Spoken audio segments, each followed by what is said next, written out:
Hello दोस्तों, नमस्कार। मैं रिंकू आप लोगों को एक प्यारा सा गीत सुनाने जा रही हूँ। अगर गीत पसंद आए तो लाइक कीजिएगा, साथ ही मेरे चैनल पर नए हैं तो ध्यान से सब्सक्राइब कीजिए और अगर फेसबुक पे देखते हैं तो फॉलो कीजिए।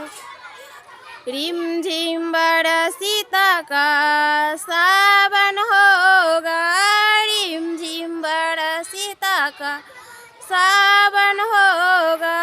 हंस पे सवार माँ को आना होगा, हंस पे सवार माँ को आना होगा।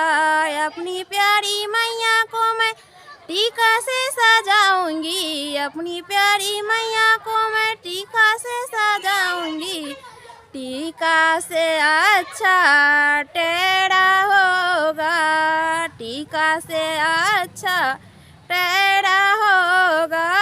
रिम झिम बरसीता का सावन होगा, रिम झिम बरसीता का सावन होगा।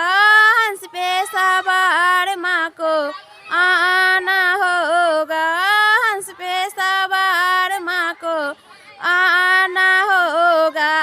अपनी प्यारी मैया को मैं नथिया से सजाऊंगी, अपनी प्यारी मैया को मैं नथिया से सजाऊंगी। नथिया से अच्छा झुमका होगा, रिम झिम बरसीता का सावन होगा, रिम झिम बरसीता का सावन हो